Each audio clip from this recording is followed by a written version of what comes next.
Okay, calm down. You got limits, man. You got limits, man. Okay, calm down.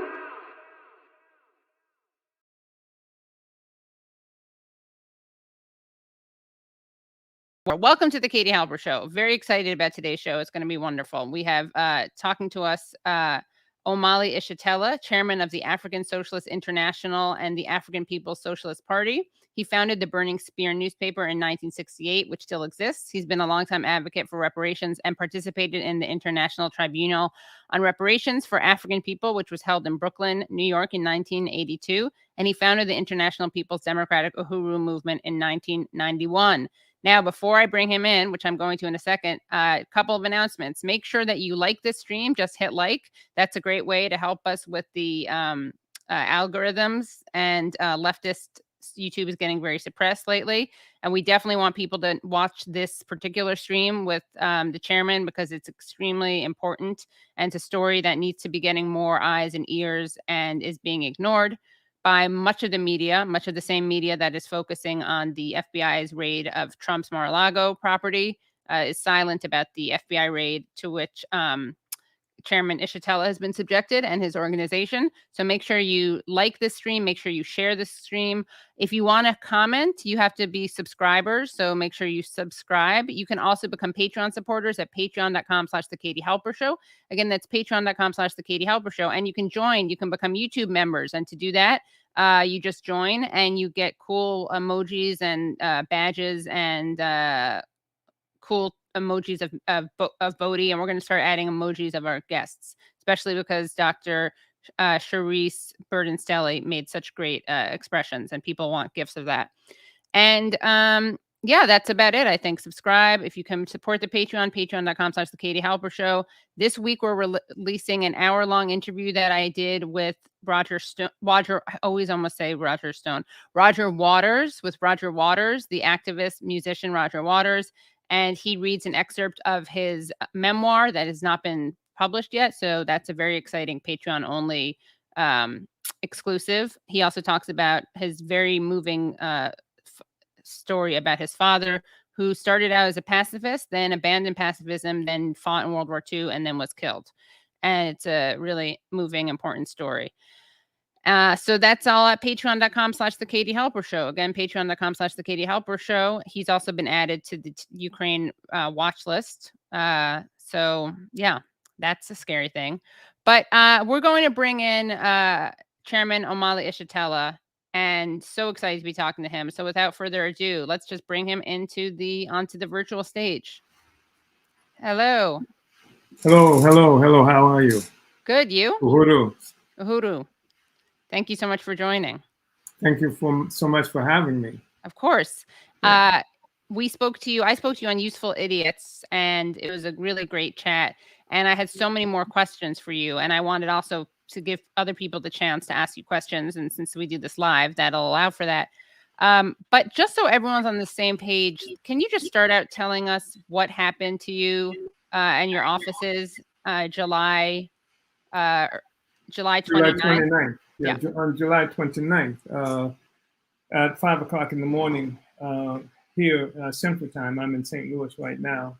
A loud racket out in front of my house that included this voice on a loudspeaker commanding me and everybody who was in the house to come out with our hands raised and empty.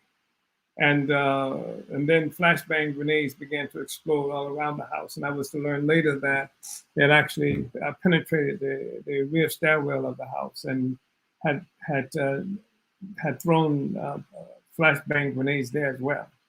And so I asked my wife to let me go out first, and that she should try and call and let people know that we were being raided by the FBI.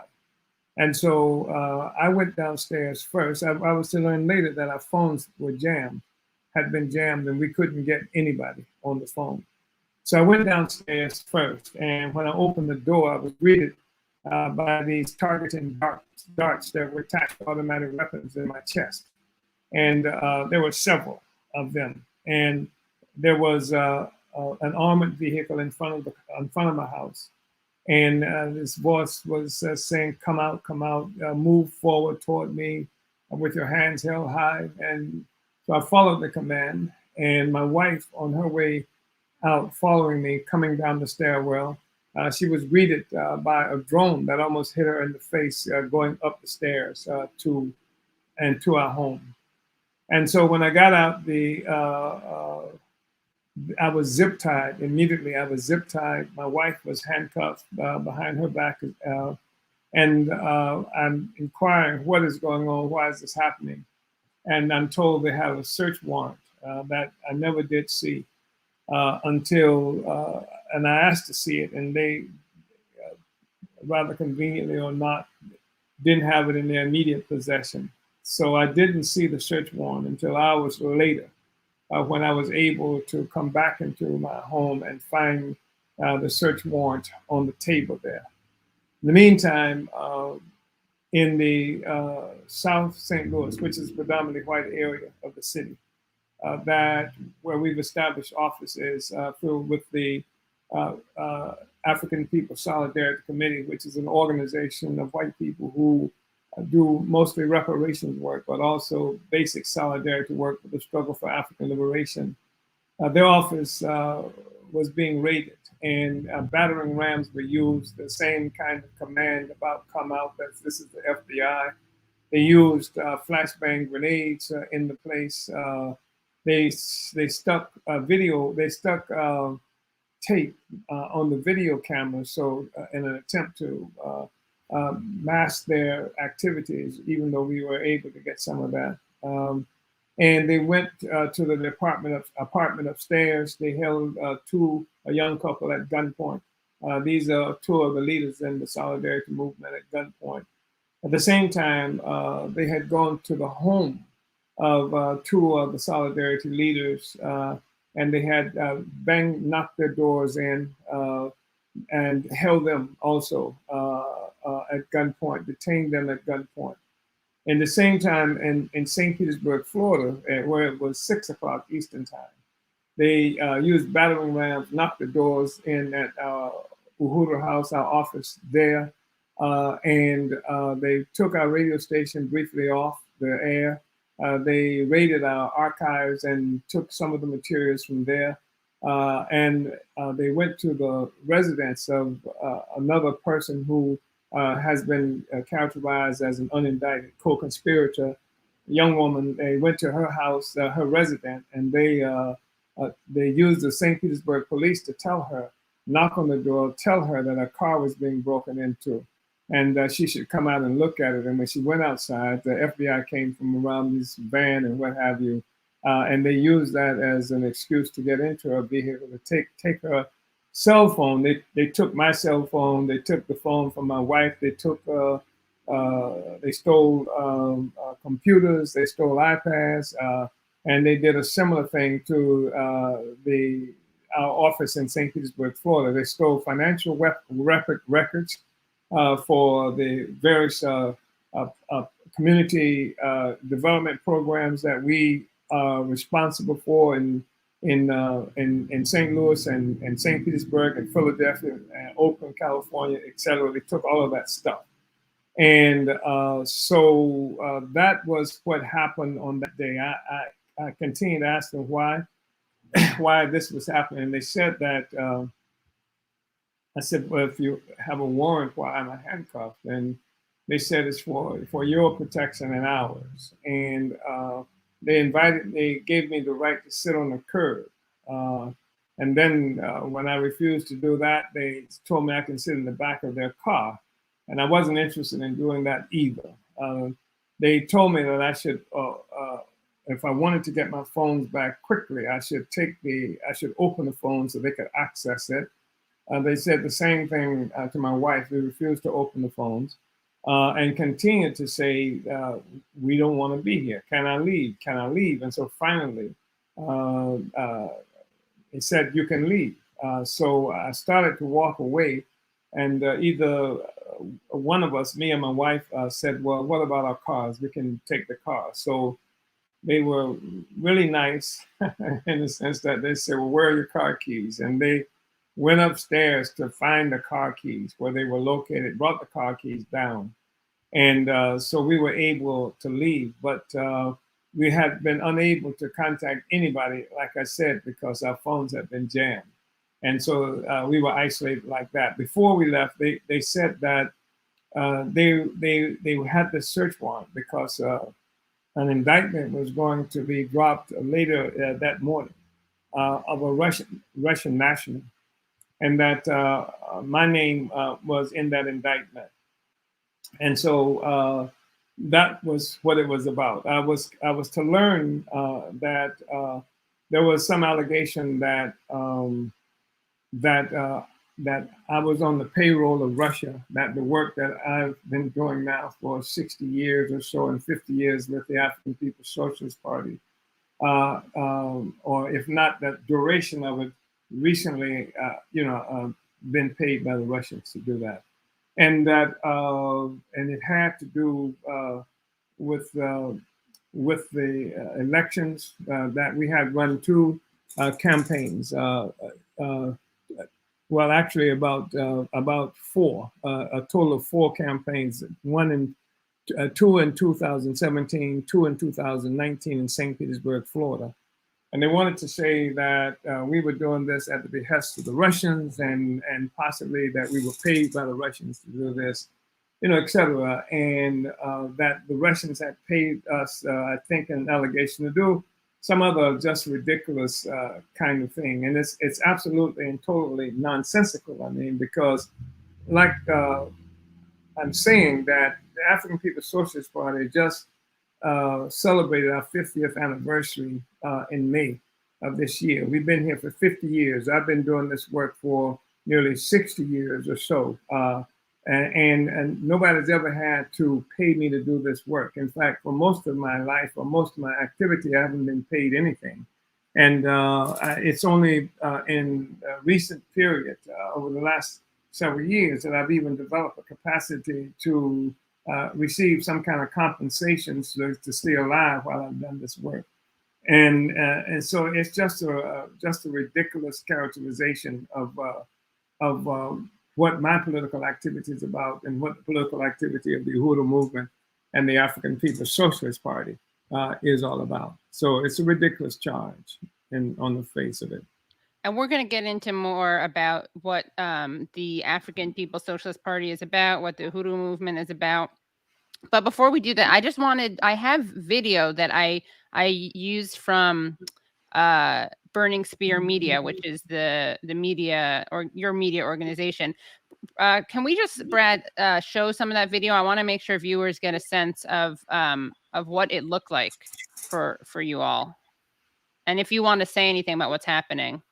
Yeah, this is St. Louis. This is after the raid. I'm out of the house now. This is broken glass in the rear stairwell of my home, and I initially didn't know it. They had entered, broken glass, knocked the door in, used flashbang grenades in the stairwell that plaster all over the place. And this is this is a duplex. Part of it is right here that was empty at the time, but you can see some of the damage that was done, damage to windows, blinds down. There's a board that's up there covering the window. They had damaged doors there as well. And so that's part of it. And this is the armored vehicle, but you have no sense of the number of them that were out in front of this house at the time. And like I said, even when I was standing there talking to them, flashbang grenades were continuously exploding around the house and in that immediate vicinity. Okay, then we have these are the doors. Yeah, this is the door. I'm not quite. Oh, yeah, this is looks like it's either the front door to my house or to the door next to it, the duplex there, where you can see how the door's been knocked in. Again, the armored vehicle. This is St. Petersburg, Florida. Right. the Uhuru House there.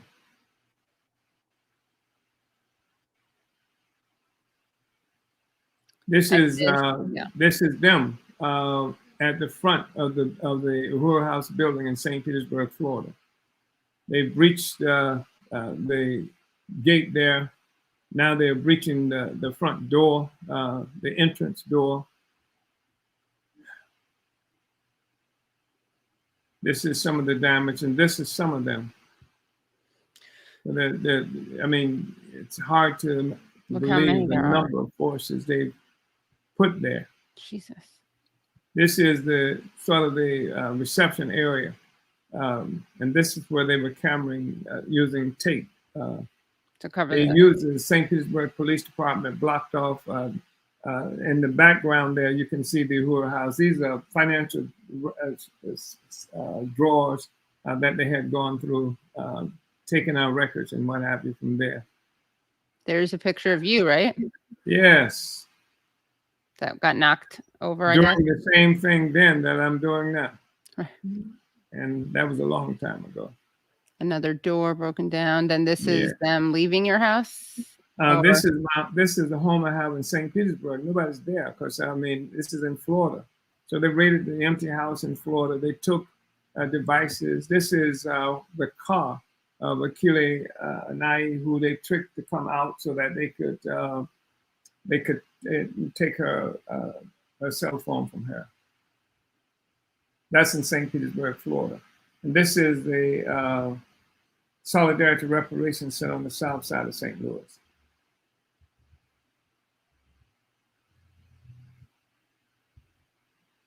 This is them coming in. To the Solidarity House?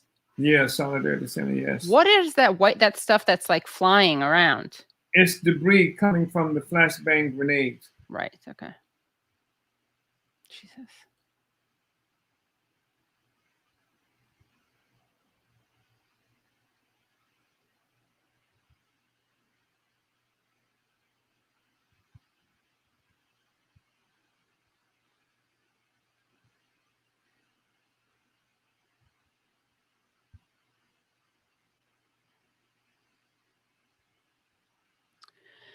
Wow. So, yeah. I mean, what was running through your head when this was happening?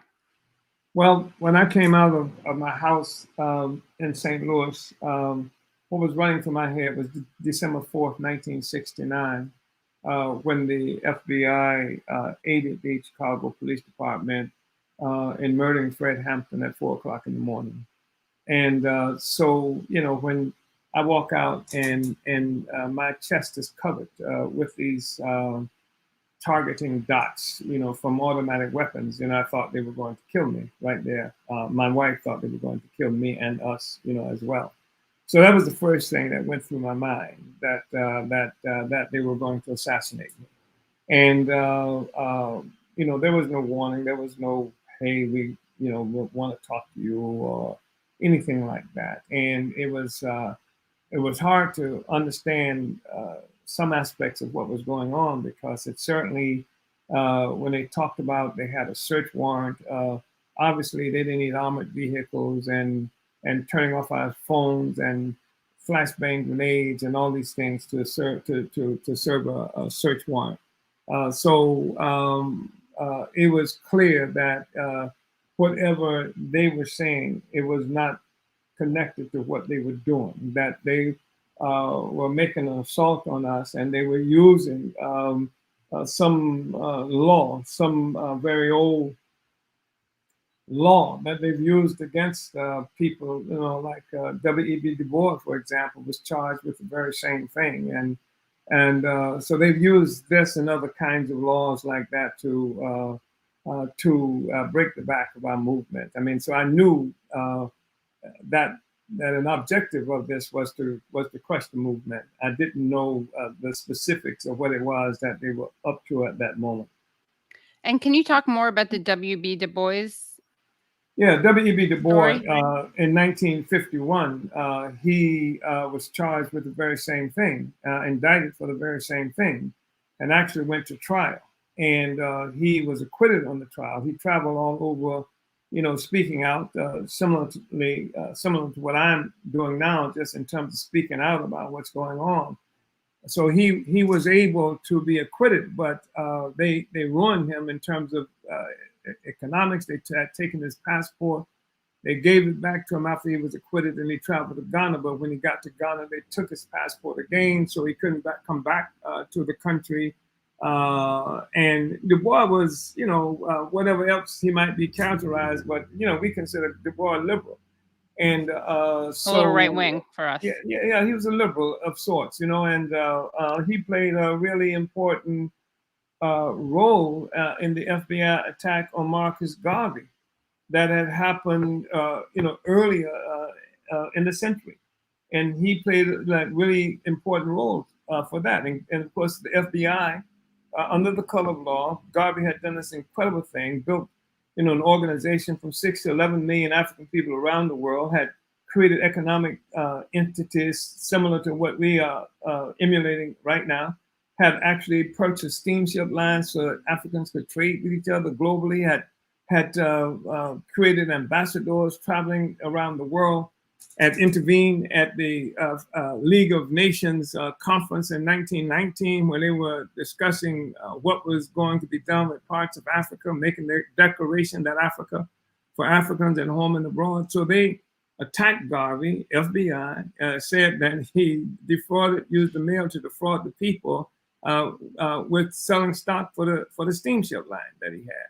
So, this is like been a sort of history that we've seen. And then Dubois, they took Paul Robeson, as you know. It's really interesting about Robeson because he went to the United Nations with a petition to charge the United States with genocide against African people here. So they attacked him. They brought him before the House of Un-American Activities are you now, have you ever been, like a member of the Communist Party USA? They did a real serious attack on him. And that's just the history of it. I mean, I'm mentioning these relatively well-known people, but the FBI, as you know, with this counterintelligence program that targeted what they call Black nationalist hate groups, the hounding of Martin Luther King that they did, they tried to get King to commit suicide. Right. What they did to Malcolm X, and they declared in 1969 that the Black Panther Party was the greatest threat to the internal security of the United States. So this is the history of that relationship. And that's why I think it's really important for us not to accept, the way this thing has been framed by the government and government media. It's a history there that's not addressed at all, and that's extremely problematic. And so, what did they go after Du Bois for, though? I'm still not clear. I'm not. Or when you say it was the same thing as you, they said that he was an agent of the Soviet Union. Ah, okay, got it. Right. Yeah. Soviet Russia, if you will. So Russia is still like a factor there. Right. Yeah. And wanted to ask you about your own past a little bit, and we'll get deeper into the politics and deeper into your organization. But I wanted to go back to, let's see, 1966. At this point, you're the vice chairman of the Florida Front of SNCC, Student Nonviolent Coordinating Committee. You're in St. Petersburg, and the City Hall of St. Petersburg has this mural that was made in 1945. Brad, can we show an image of this mural? So it's this mural that's a pretty offensive, racist, stereotypical scene with the big lips and the white paint on the lips. And tell us what you did to this mural in December of 1966. Well, this was an 8 by 10 foot mural on the wall of that government building, and we had complained about it, and the mayor told us that our minorities have to become less sensitive to this kind of stuff, and everybody knows I'm not a racist, etc., or something to that effect, and we couldn't get any relief. And so on one occasion, December 29th, I think it was, we had organized a march to the city hall to complain about that and about the economic exploitation of the community, how the city government was involved in getting $50 million from the federal government. They get this money and that's supposed to be helpful to the African community in terms of dealing with blight and things like that. And instead, they were going to use it to beautify downtown St. Petersburg. So we were complaining about that as well. And so we had this demonstration. And when we got to the city hall, people were standing on the steps, speaking out from the steps, complaining about the condition that African people were experiencing there. And, a little old lady was talking, and she was laughed at by the reporters and by the police. And she was a black woman, right? The old lady was a black woman. Yeah, she was a black woman, and they didn't appreciate, like her command of the English language, and they were laughing at her. And so I found it just the humiliation is just too much. This old woman and everything that she and black women and people like her have had to endure. And all she wanted to do is she was just complaining how black people pay all of our money into these insurance companies, buying insurance, and then when something happens, somebody dies, they lose their money. That's what she was talking about, and the police and the reporters were laughing at her. So, I turned and marched into the city hall, and this young brother, Jody Walls, who was only 17 at the time, he came with me. And I tore the mural down from the wall, and we began to march through the city of St. Petersburg with the mural. And this was like the first actually direct action of the Black Power movement that happened in this country. I say first direct action, I mean, you have to remember that the Black Power movement itself was born out of the civil rights movement through the Student Nonviolent Coordinating Committee. And SNCC was well known for direct action. That was one of the things that characterized it. It was an organization primarily of young people, although Sister Ella Baker, who was the key to organizing, she was not as young. She wouldn't have been considered young. So we marched down the streets with it, and they arrested us. They arrested 6 of us all together, and locked us up. They charged me with 11 different offenses, and that's the newspaper. One of which was a felony. At least one of which was a felony. And they convicted me on 1 or 2 misdemeanors, and then charged me and tried me on a felony charge of grand larceny for the theft of the mural, and sentenced me to 5 years in prison. And so I did, about 2.5 years in and out on appeal bond on that particular charge. So that's what that was about. And then later, the Supreme Court would rule that double jeopardy would have occurred if what my lawyer had put forth as a description of events there, and they removed the sentence and then remanded the trial back, remanded the case back to the Pinellas County for them to make a decision of whether or not what was said to have occurred actually did occur in terms of the trial and it being double jeopardy. And the Pinellas County said, no, that's not what happened. So the court had resolved this issue that it wanted to resolve. I had been tried once for destruction of public property as a misdemeanor. Then they tried me for grand larceny, and it was grand larceny by destruction of the property. So this was a contradiction that the court needed resolving. And they used my case to resolve that so that it was grand larceny if that happened.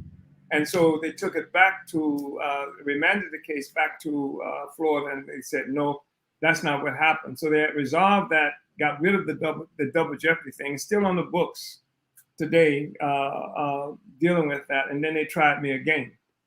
And then this time they convicted me and sentenced me to 3 years in prison. So I was in and out of prison around that case until 1973. When finally, because we had developed a significant enough kind of movement and things were happening in various places around the country and the world, that it became perhaps a bit of an albatross around the neck. And so they decided that they would just sentence me to time served and forget about it.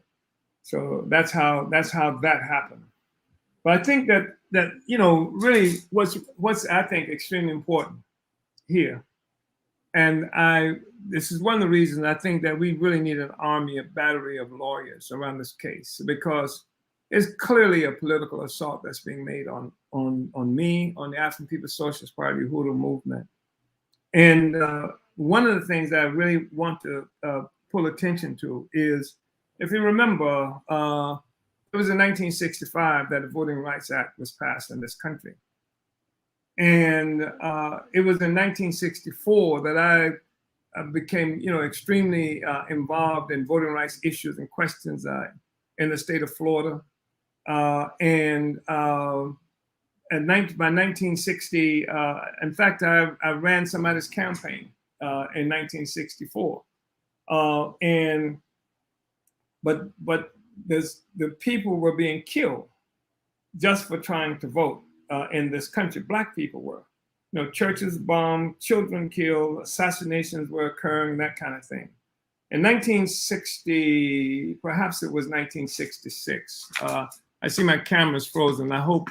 Yeah. Maybe you can refresh your browser or close other windows.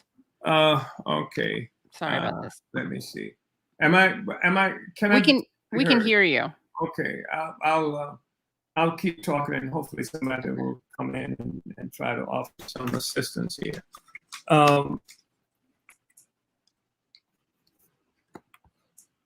Okay. It's still not exactly right, but I'll work on the other camera. Right, it's the other camera. So I got to go back to settings. And while he's doing that, everyone, make sure you like the stream. This helps with the algorithm. And Chairman Yeshitela's story is obviously really important, and we're trying to spread the word. So make sure you like this, share it, stream, tweet it, Facebook it, Instagram it. Okay. So by 1965, 66, I was doing voter registration work throughout Florida. And in fact, some irony is in the fact that I had about 6 counties in North Florida in a program that was actually sponsored by Vernon Jordan, who had been a leader of the CORE, Congress of Racial Equality, and then who became pals with the Clintons and did something with that blue dress of Monica Lewinsky. So I headed this, this northern Florida, had about 6 counties. And I was in Madison, Florida, where a mob of white people tried to murder me just for trying to register Black people to vote. I was in Florida, in Alachua County, Florida, where the county sheriff wanted to arrest me and frighten off people I was taking to register to vote. So I've been involved with this, and the Voting Rights Act, again, 1965, which was supposed to be allowing African people the right to vote. But it wasn't just like that. I mean, we were running into terror all around, the country, and particularly in the South, trying to do that. So then we see, even in 1963, if you remember, with the March on Washington in 1963, where they actually forced the one they love to love today to change his speech. He was a member of the Student Nonviolent Coordinating Committee at the time. He is the one about good trouble what's the fellow's name? You know what I'm talking about. Good Trouble. And so he, he was forced to change his speech at that march in Washington because John Lewis. John Lewis, yeah. Oh yeah. He had asked the question of the United States government, which side are you on? That was in the speech, and so he had to change that speech. He couldn't make that speech. He couldn't include that in the speech.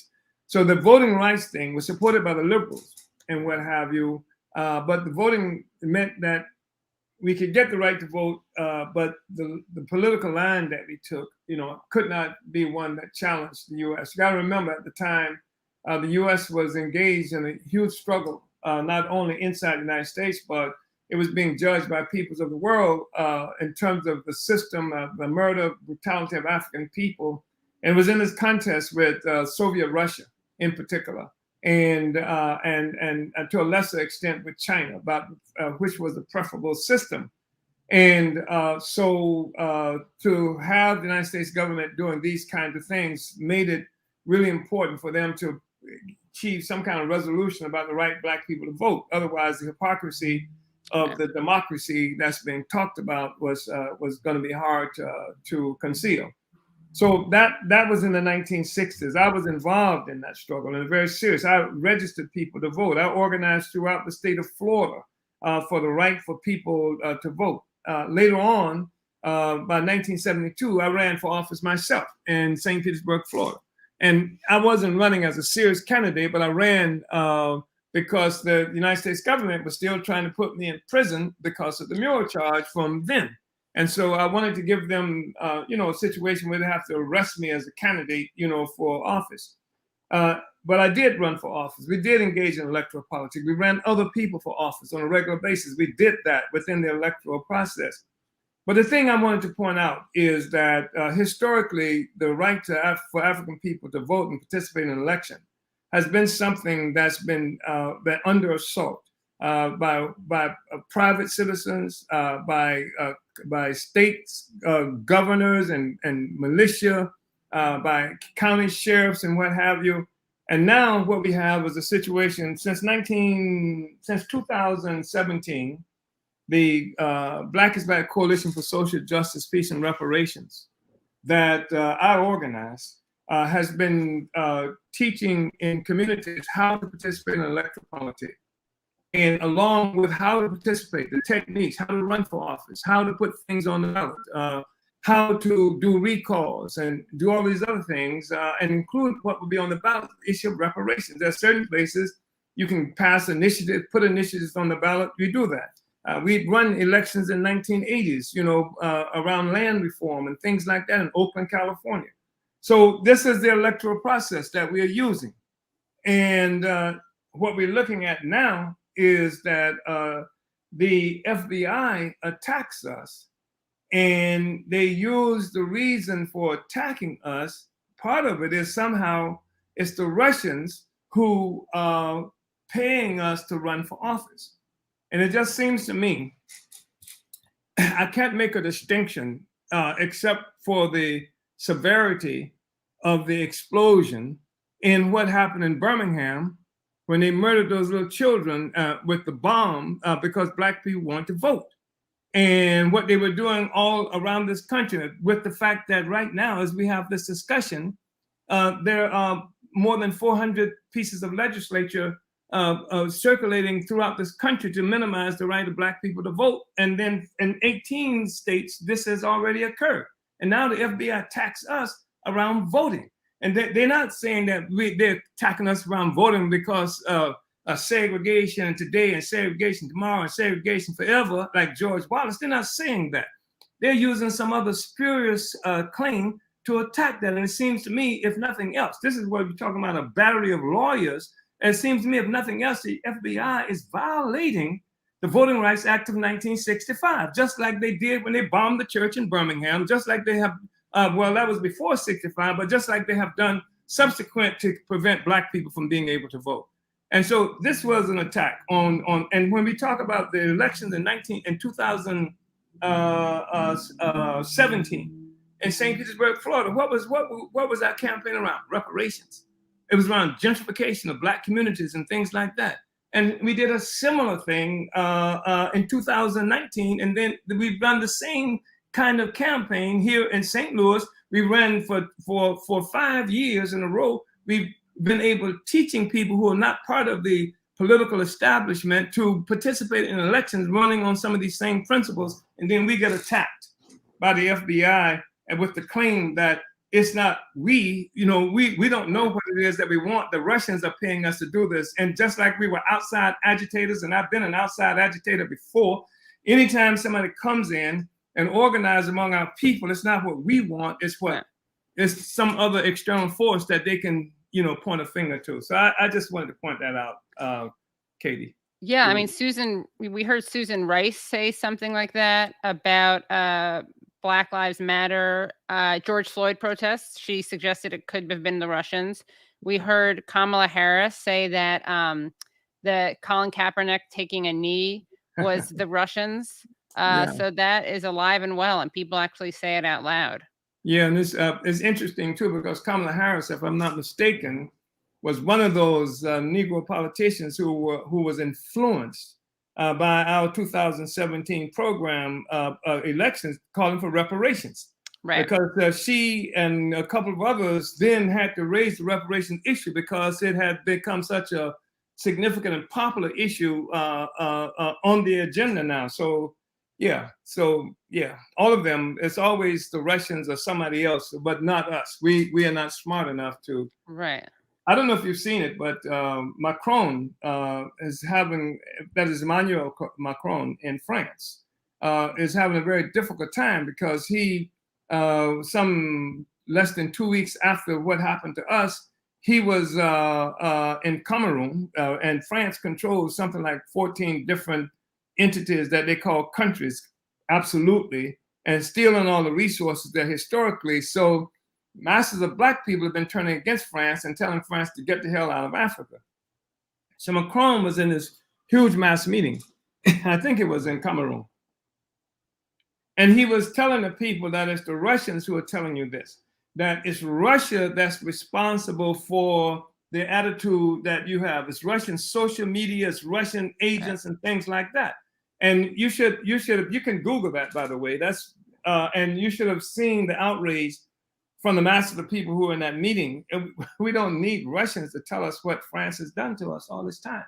And that's a fundamental contradiction, that's out there. So we're not smart enough to know that we are afflicted by colonial terror and oppression, and even to utilize the electoral process. They will even shut that down. Say you can't use the electoral process. If you're doing it and you're raising issues that's important to Black people, then it must be the Russians or somebody else. What happened to the presumption of free speech after the Emancipation Proclamation, and certainly after the passage of the Civil Rights Act of 1966? What happened to any of that stuff? It's out of the window, and they assumed to be able to get away with it because just like segregation was legal in the South up until passage of these various kinds of laws, now this whole notion that they can use the law to justify oppression, and even to say Black people cannot participate even in the electoral process on our own terms. We can't say anything about Africa. We can't say anything about reparations. We can't say anything about genocide. We can't say anything about what's happened to us as a people. We have to toe the line. And if we toe the line, it's all right. And so anyway, that's part of what occurred. Uhuru. Right. Yeah.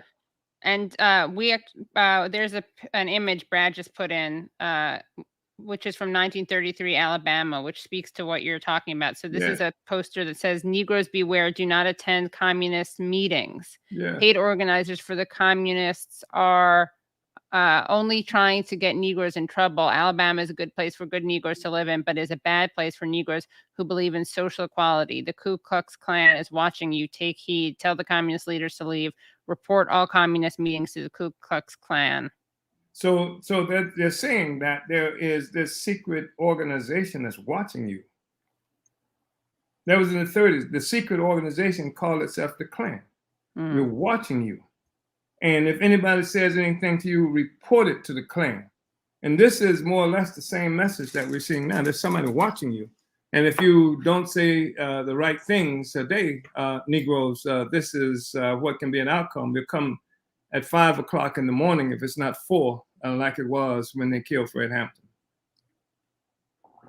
And so where are you now? I don't know how much you can reveal about the case, but where are you now in your legal trouble? Well, the struggle is continue to be struggling around this question of lawyers. It really is a kind of serious issue. I mean, we're talking to, I think you may have been helpful in at least having a lawyer that we can talk to. So we're involved in that. And we have had a meeting.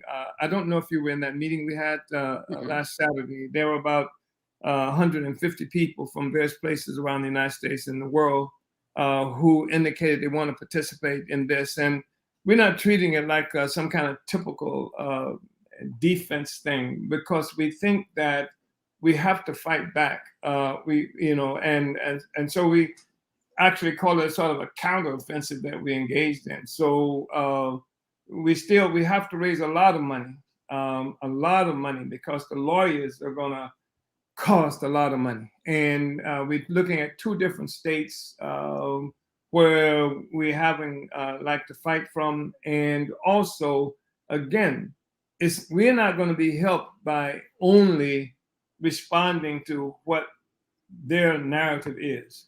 We're going to have to be able to fight back and to initiate our own counteroffensive, even in the legal system. So they need to be able to explain how they can be attacking Black people around the right to vote under whatever color they want to use it with, for that. That's what they did. When they came and bombed my house and stole our devices and what have you, now I'm hearing that the reason they're doing that is because somebody told us to run for office and paid us to run for office. And that's the same kind of stuff that 1933, 1950s garbage that was spewed when people named themselves for whom they were. And they say, this is the Klan. We are some white nationalist organization that's telling Black people you can't vote. If you vote, this is what will happen to you. And that's exactly what they're saying now. And there's enough sentiment in this country among sectors of the population. I mean, think about this. Even if they tell this ridiculous story about us, nobody is commenting. They're not commenting on the fact that not only did mobs of white people attack the Capitol to try to overthrow the government and chase the vice president through the halls, talking about hanging him. They're not even talking about that. But they're not even talking about the fact that there are more than 400 pieces of legislation that's circulating in state capitals throughout this country that's designed to minimize the ability of African people to participate in elections, and that 18 of those states, including the state of Florida, have already passed legislation minimizing the ability of Black people to vote. That's not even on the agenda. Somehow, you raise up this question, Black people who only recently achieved what's supposed to be the right to vote in this country, we are the ones. Black people died, to go to register to join the Joe Biden's Democratic Party. Black people's churches were bombed to join Joe Biden's Democratic Party. And now his administration is committing the same kinds of offenses that's been committed against us since George Wallace and every other reactionary in this country. And he's saying that, okay, you can vote, but you can only vote and put on the agenda what we want you to talk about. If you do something other than that, because the Russians or some other external force told you to do it. And they can use that as the basis of torture, murder, mayhem, stealing your resources, bombing your houses, threatening yourself and your wife and family. This is what you can do. This is what is being pursued right now in broad daylight. People see this, and people in this country are not stupid. They know the history that Black people have with America. And to say that, okay, suddenly I believe that all of the time these suffering, oppressed Black people whose labor went to this developing the entire economy of this country on stolen Indian land, that somehow they are the problem. People know better than that. And the country is split in 1,000 different ways, and we didn't do it. We didn't do January 6th. The African People's Socialist Party and Omali Yeshitela did not do January 6th. We did not attack the Capitol. We did not chase that white man through the Capitol saying, hang the vice president. We didn't do that. And we didn't put our feet up on Nancy Pelosi's desk before she went on this provocative tour to China. We didn't defecate in the offices of the congresspersons. We didn't do that.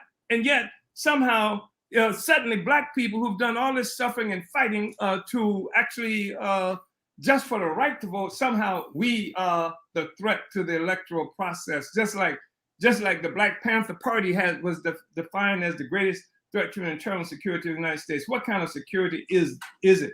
Well, you've got, they've sent at least easily accounted for $60 billion to Ukraine alone. You got this huge military apparatus and what have you, and you're deploying on Red Bud Avenue in St. Louis, Missouri, to the most oppressed sector of the population, and perhaps one of the most deep economically depressed places in the country.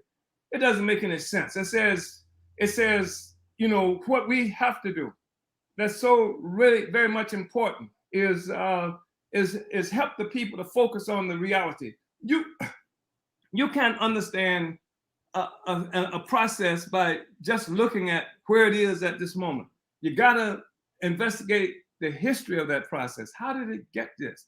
What is it all of a sudden that people are attacking black people for the right to vote? Is this really incredible that the FBI would do this when every other entity in this country since electoral politics became something that was possibly on the agenda has moved to attack black people's right to vote? And then what's different from the FBI has done?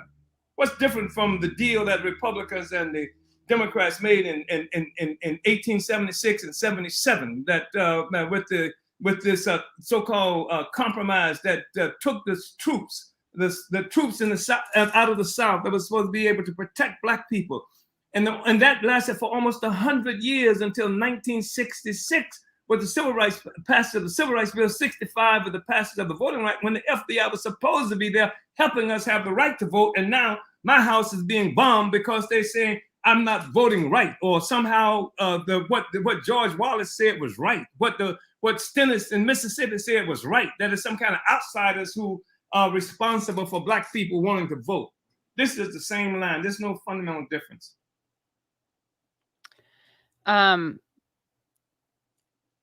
And are you afraid to talk about, well, you're not afraid, obviously, but I've been disturbed by how, if you say anything, you just mentioned the Ukrainian, the funding for Ukraine. If you say anything at all questioning the support of a proxy war, you're then a Putinist, a shill for Putin. I wonder if another byproduct that people would like to see is to shut people up with attacks on you. It's part of that, I'm sure. But and lawyers are concerned about that, even though we haven't consolidated lawyers. They're telling me about talking, because what the government is doing is making a political attack, and they are organizing around this legal narrative, so that anything I say, not anything I say now, anything I've said over the last several years, anything of the texts and emails and videos and things like that they have from me is something that they would use to create a narrative that would support these charges, these bogus charges that they. So that's real serious. I mean, and it places me in a very precarious kind of situation. The question I'm confronted with is whether I shut up and not say anything about it, not fight back, not respond to it. And because if I do that, then it's like having been assassinated or having been imprisoned because I assassinated and imprisoned myself.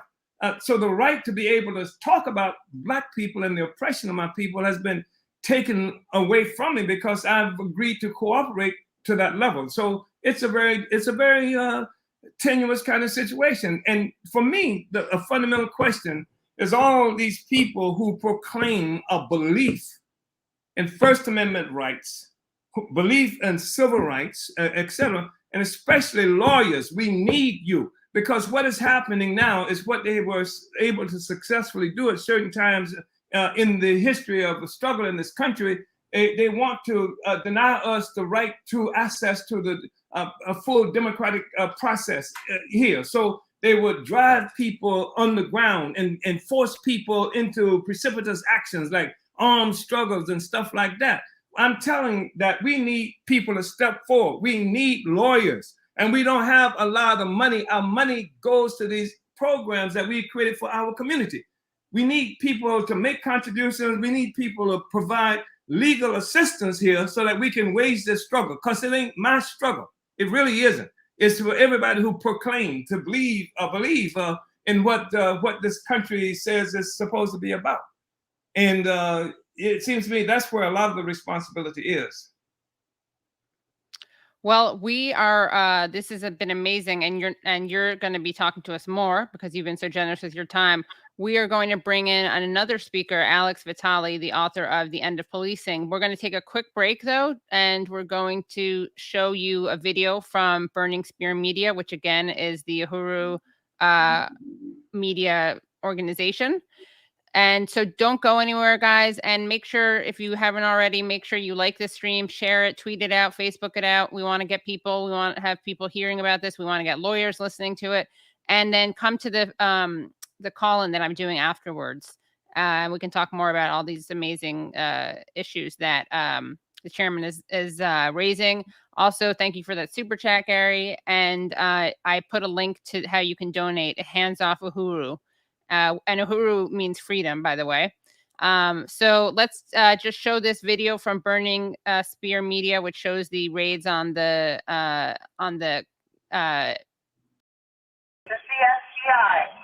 You have a federal warrant for this address. Keep your hands up and follow orders. This is the FBI. We have a warrant for this. They handcuffed me and my wife out here. They wanted me to sit on the curb while they were carrying this out, something that I refused to do. They wanted my wife to sit on the curb out here, that she refused to do.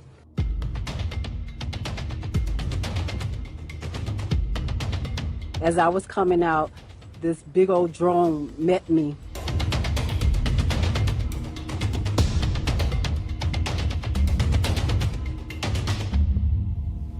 The only revolutionary organization that's done something here on the ground practically for African people is the one that's come under attack. Institution that offers a community radio station, a newspaper, a commercial kitchen, an Aquaba Hall rental space, and community office for our organizers. That was the building that has come under attack.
You need a breach? What do you need?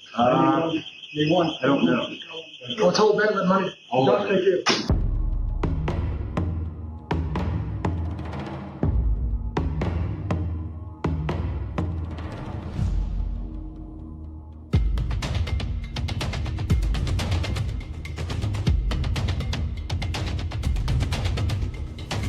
We will build a movement of white people that says hands off the Uhuru movement.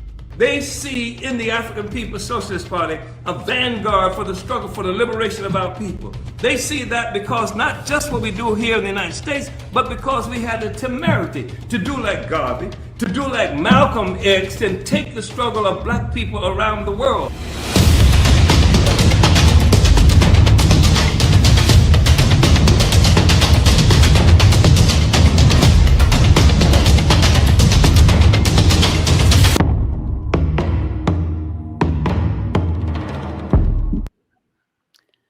And that video, by the way, was created by your Department of Agitation and Propaganda. Yes. Well done. Yes. Very well done. Yes. And also, I've been told that if anyone wants to join a committee to help create videos like this or help with lawyers or fundraising, that they can email info@handsoffuhuru.org. So I'll put that in the Thank you. description, also put in the chat. We are continuing our talk with Omali Yeshitela, and we're also bringing into the conversation Alex Vitale, who is a sociologist.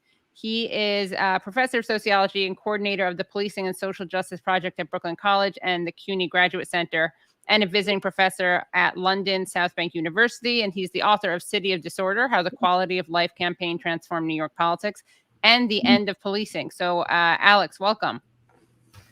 Thanks, Katie. Nice to Of be course. here. Thank you. Thanks for having, thanks for coming on. So I thought it would be an interesting conversation to have both of you talk a little bit about the role of the FBI and the police and the potential abolition of both entities or either entity. You, of course, wrote a book, The End of Policing. And what does that even mean, abolition, in this context? Right. So, abolition doesn't mean that there's some magical switch somewhere that if we just wanted to, we could just turn off all police and then figure out what comes next, right? This is about a long-term process of social transformation. And it begins by campaigns that are designed to reduce the power and authority of law enforcement and replace it with better alternatives. So we've seen over the last few years, obviously, a huge amount of mobilization around this issue in terms of local policing, but we could also apply this to federal policing. I wrote a piece a few years ago for The Nation about abolishing the DEA, the Drug Enforcement Administration.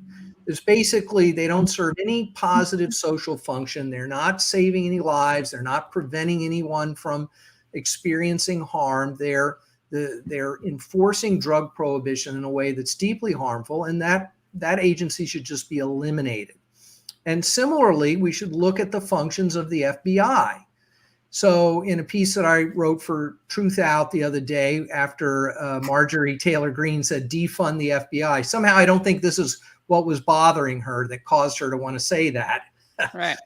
Let's look at what the FBI really does. Political policing, these kinds of trumped up war on terror investigations, enforcing the Patriot Act, but also they play a major role in enforcing the war on drugs, in enforcing a war on sex workers, enforcing a war on young people accused of being in gangs, being involved in violence. And all of this is not only ineffective, but actually counterproductive. And so instead of falling into this liberal trap of, well, they're going after Trump, so, we need them.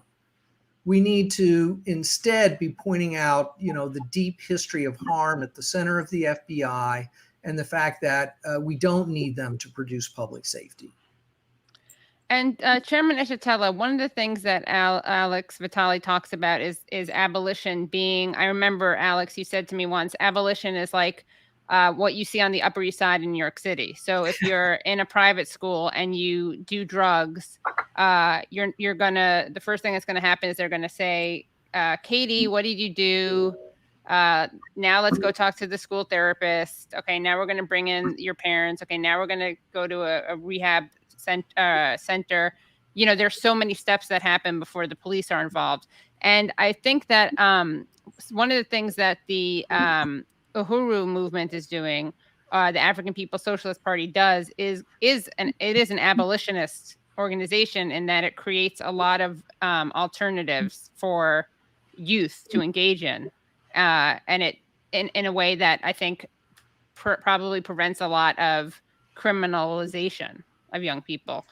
I think if you look at some of the programs that they're running in St. Louis is a city with a lot of abolitionist organizing, the Close the Work campaign, and a whole program around alternatives to policing that has a lot of community support there. What's going on there is, it's in the spirit of the Black Panther Party, and the delivery of direct services to the community as a way of building community cohesion, community power, and saying we don't need coercive, negative state interventions, the police, to produce safe, healthy communities. We can do that ourselves if you will just give us the space to do this and possibly some resources. But I think most importantly, quit undermining the community, and the community will take positive steps on its own. And Omali Yeshitela is having, I think, some tech issues, so we'll bring him back if he can come back on. But can you talk more about the? I mean, one of the things that we saw today recently is this terrible attack on a man in Arkansas who is just being pummeled by the police. One of the things that you talk about in The End of Policing is how things like that are, what is it? They're not a bug. They're the system. Right. That this kind of abuse is built into this policing. is not some aberration, right? That these kinds of beatings occur on a regular basis. We don't know all the details in this case, and we don't see on the video what happened just prior to the incident. But I think what we're dealing with here is a situation of contempt of cop or some kind of resistance to police authority, and that is dealt with through violence, quite typically. And look, we just need to look at what happened to Eric Garner, what happened to George Floyd. This could just as easily have turned into an outcome like that. Thankfully, it did not. But when police are confronted with resistance, they will escalate. No matter how much de-escalation training they have had, they're not going to allow someone to win a confrontation like that with them. And so one of the things we have to ask ourselves in this question is, why is this even a police matter? Now, of course, after they beat him up, they charged him with all these outrageous charges, which is typical when they beat someone up for contempt of cop. But really, he was maybe menacing someone in a fast food grocery gas station type situation, which is not great. But I think that there's some indications that what we're dealing with here is basically a mental health problem that I'm sure has been untreated. And that instead of sending someone who could try to help deal with this person from a clinical perspective, we send armed police who immediately overreact and escalate the situation. All right. Good night. Thank you. Thanks. All right, guys. Thank you so much for watching. If you're watching this now, you're lucky. You're in luck. You get this whole thing free. If you're watching this later and you want to see Alex respond to some of the Anna Kasparian video, then you can do that at Patreon. That's patreon.com/The Katie Halper Show. Again, that's patreon.com/The Katie Halper Show. Patreon.com/The Katie Halper Show. Also, we'll be dropping our very good interview with Roger Waters later this week. So another reason that you want to become Patreon supporters. And thank you so much, Tyler. Thank you so much, Brad. Thank you so much, Phantom Esfanta, for the clips. Thank you all for watching. Please continue to come to these streams, like the streams, share the streams. And I'm about to go into my call-in right now. So I will see you guys on call-in. Alrighty. Thank you so much. And again, to see the full stream and to see the part where Alex Vitale responds to Anna Kasparian, go to patreon.com/The Katie Halper Show.